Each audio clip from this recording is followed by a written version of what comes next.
Good evening, myself Shweta, clinical instructor from RPMS बसदारा Karnal. आज के YouTube का टॉपिक है निमोनिया।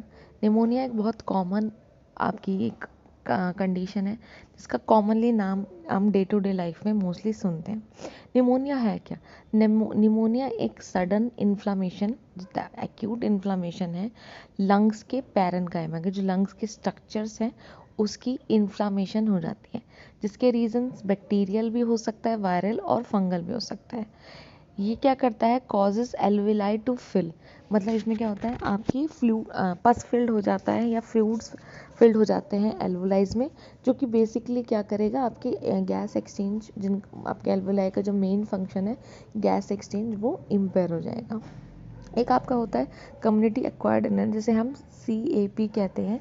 इसके कॉजेस हैं स्ट्रेप्टोकोकल निमोनी, हीमोफिलस इन्फ्लुएंजा और वायरल निमोनिया। 5 to 15% केसेस आपके वायरल निमोनिया के होते हैं। सब्जेक्टिव और ऑब्जेक्टिव सिम्टम्स क्या होंगे पेशेंट को, और सिम्टम से पहले हम नोजोकोमियल, अगर आपके पेशेंट को हॉस्पिटल स्टे के दौरान निमोनिया होता है आफ्टर एडमिशन के 24 आवर्स बाद, तो वो नोजोकोमियल इन्फेक्शन में आता है, जिसके मेनली कॉजेस हैं Klebsiella pneumoniae, Pseudomonas aeruginosa, Streptococcus aureus, Streptococcus pneumoniae and Haemophilus influenzae. Symptoms क्या होंगे? सब्जेक्टिव सिम्टम्स होते हैं जो पेशेंट टेल करेगा, फीवर, प्रोडक्टिव कफ होगा, रस्ट कलर्ड और प्रूलेंट स्पूटम होगा क्योंकि पैरेन्काइमा इन्फ्लेम्ड है, ब्लीड हो सकता है, प्यूरेटिक पेन होगा क्योंकि इन्फ्लामेशन है, चिल्स होंगे फीवर के साथ, मलेरिया, बॉडी एक रहेगा, मसल एक होगा, स्प्लिंटिंग होगा, टेकीकार्डिया, और उसके साथ क्या होगा, पेशेंट को डिस्निया, डिफिकल्टी, क्योंकि आपके मेन जो एल्वोलाइज हैं उनमें गैस एक्सचेंज आपकी इम्पेयर हो रही है। ऑब्जेक्टिव आपकी फाइंडिंग्स क्या होंगी कि फ्लूइड फिल्ड होने की वजह से हमें क्रैकल साउंड सुनाई देगी, परकशन में फ्लूइड फिल्ड होने की वजह से डल साउंड प्रोड्यूस होगी, प्रूलर फ्रिक्शन रब होगा, तो इसका मतलब ये कंडीशन क्या है, बहुत ज़्यादा सीवियर केस हो चुका है। डिक्रीज और एब्सेंट ब्रेथ साउंड्स हैं अगर, ये भी आपका एक साइन है कि निमोनिया है आपको। और डेंस शेडो इन लोब्स, अगर आप एक्सरे करवाओगे तो डेंस शेडोज मिलेंगी, तो बेसिकली ये इंडिकेट करेगा कि आपकी लंग पैरेन्काइमा का ये एरिया अफेक्ट हो चुका है। डायग्नोस्टिक टेस्ट में हम चेस्ट एक्सरे कराएंगे। अगर आपका बैक्टीरियल इन्फेक्शन है तो आपके लोब्स इन्फिल्ट्रेट होंगे, वायरल है तो डिफ्यूज इन्फिल्ट्रेट्स होंगे, रिस्क ऑफ प्लूरल इफ्यूजन का रिस्क बढ़ जाएगा, ग्राम स्टेन और स्पूटम कल्चर होगा।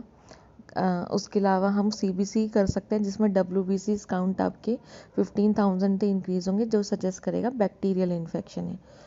एडिशनल टेस्ट में हम यूरिनरी एंटीजन टेस्ट करवा सकते हैं, लीवर एंजाइम्स को करवा सकते हैं, पल्स ऑक्सीमेट्री से चेक कर सकते हैं SpO2, blood culture, blood gas, if hospital में है तो ये क्लियर इंडिकेटर है। ब्लड गैस आपका वही आर्टेरियल ब्लड गैस है जिसमें SaO2 की वैल्यू 90% से कम मिलेगी, PO2 की भी 60 से कम मिलेगी, क्योंकि पेशेंट की बॉडी में प्रॉपर हाइपोक्सिया की कंडीशन है, तो आपको पेशेंट को एक्सटर्नल देना पड़ेगा ऑक्सीजन।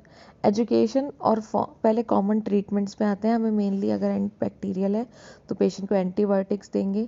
अनकॉम्प्लिकेटेड अगर कम्युनिटी एक्वायर्ड निमोनिया है तो एजिथ्रोमाइसिन, क्लेरिथोमाइसिन, डॉक्सीसाइक्लिन दे सकते हैं। रीसेंट ABX यूज़ और कोमॉर्बिडिटीज़ आई हैं तो ऑगमेंटिन, लिवोफ्लॉक्सिन जैसे ड्रग्स दे सकते हैं। Evaluate for need to hospitalize, जिसमें कोई को एग्जिस्टिंग इलनेस है तब, या सीवियर सिम्टम्स आ रहे हैं। लैब फाइंडिंग्स ये आपके सजेस्ट करेंगे कि पेशेंट को हॉस्पिटलाइज होने की नीड है या नहीं। एजुकेशन ऑफ फॉलो अप में जो आउट पेशेंट की मैनेजमेंट होती है, check in after 48 hours, in office है तो विजिट 1 वीक या 4 weeks after initial visit, follow up x-rays करवाने हैं पेशेंट को, निम्नोकोकल एंड फ्लू की वैक्सीन लेनी है। ये वैक्सीन आप तब लेंगे जब पेशेंट प्रॉपरली रिकवर हो जाएगा। Now I will end this YouTube video here. Please like, share and subscribe to our YouTube channel RPIT Academics. Thank you.